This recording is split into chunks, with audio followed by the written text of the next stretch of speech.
Good evening, and thanks very much for inviting me here to talk with you. My name is Marcus Bleasdale, and I'm a photographer for National Geographic Magazine. But my journey didn't start off being so interesting. I read economics and business at university and ended up going to work for a British merchant bank in the City of London.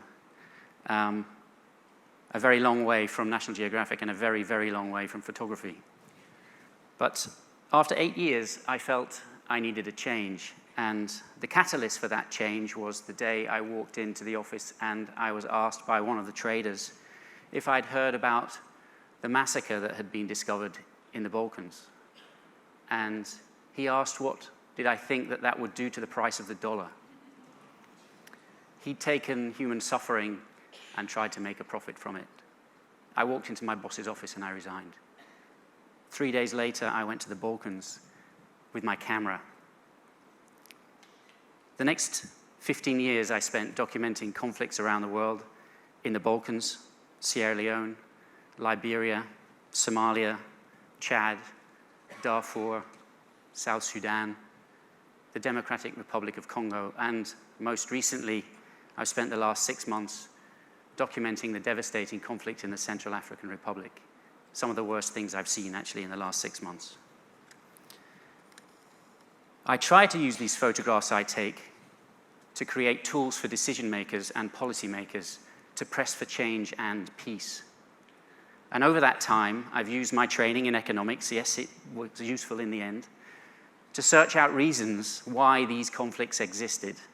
And I've used my photographs to try to educate governments and multinational corporations on natural resource exploitation and the use of conflict minerals in our electronic products. The electronic products we're all using today to tweet and Instagram and Facebook. This young boy is working in a gold mine in the northeastern part of Congo. He's forced to work there by the militia who are extracting this gold and shipping it across the border to Uganda to be sold on the international markets, and we buy it. When they're not working in the mines, many of the children are forced to carry Kalashnikovs and fight to gain access to the very mines that the rebels need to control. These conflicts force people to leave their homes. Many flee with just the bare contents of a bag or something that they can carry on their head. And they arrive in the displaced camps set up around the eastern parts of Congo. Up to 2.5 million people have been displaced at any one time in DRC. As you can see, the facilities, health facilities are dire. The main cost of this is the desperate death toll. 5.5 million people have died, over 5.5 million people have died in DRC, not because of the bullet or the gun, but because of the lack of access to medication, lack of access that is caused by the overall insecurity. And over these years, I've used these very photographs and others as an advocacy tool that recently led to Intel announcing that they would no longer use conflict minerals in their processors. Apple has recently announced that it will no longer use conflict tin in its products. This is huge. There are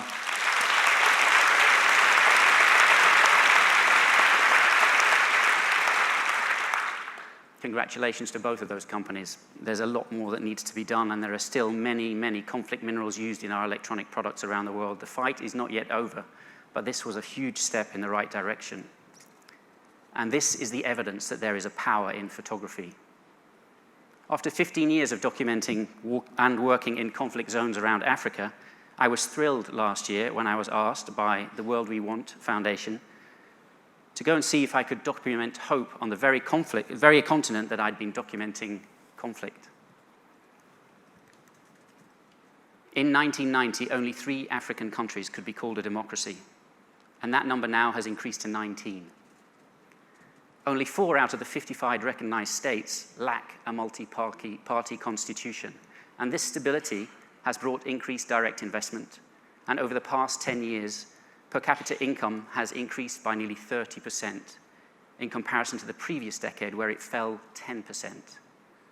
Over the next Foreign direct investment has increased by 15 billion since 2000, has increased from 15 billion in 2002 to 46 billion in 2012. There is the power for working for peace and democracy. That growth is the result of the confidence of average civilians and the confidence they have in investing in themselves. The majority of people want to work hard for their families, and in order to build a more stable future, it was these people I tried to search out to understand the change that was transforming this continent. Along the way, I met Macrina Musonga. She's an amazing woman who used to worry about feeding her family and certainly didn't have any hope of educating her children. She struggled daily to farm and irrigate a small plot of land, to grow her crops, and then one day she heard on the radio an advert for a water pump called Moneymaker, an irrigating tool distributed by an organization called Kickstart. She sold her last 2 bags of rice, yes.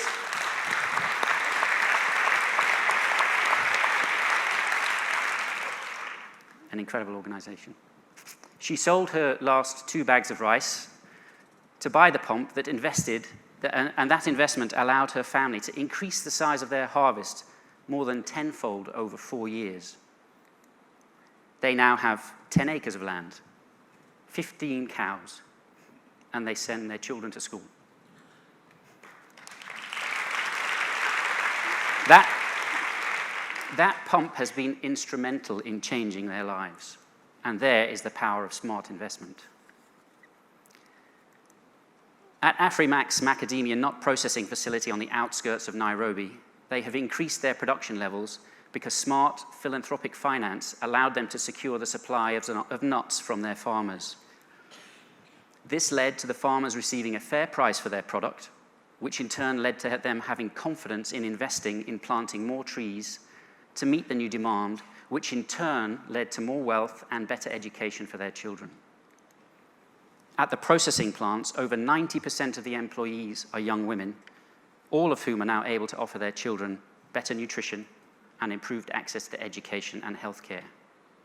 There's a power in smart philanthropy. Crossing the border, the Komoko Poacher Transformation Program started in 2001 in Zambia. They train poachers in effective agriculture and other trades in order to encourage them to stop poaching and look for more stable livelihoods. To date, 1,329 poachers have been educated and trained in different skills, and they have volunteered 1,900 guns and 77,500 snares. William here and his family used to live off William killing elephants, 5 a year. William used to kill, but they still couldn't feed the family effectively enough. He retrained and is now supplying ground nuts to the local peanut butter factory. He has a steady, reliable income, and his children go to school. His main customer is Komoko's peanut butter factory, and Komoko not only conserves wildlife, but they sell the peanut butter product and soy products to customers who distribute all across Africa. Their Yummy soy brand, and it is yummy, is becoming the go-to locally produced brand, which is used by many NGOs to prevent malnutrition in young children. African labor producing African food for African people. There is a power in partnerships. These people are living testimony to the change and the growth of a continent, encouraged by smart philanthropy and an underlying passion for a better future. I hope we can all work on this together to encourage more of this work.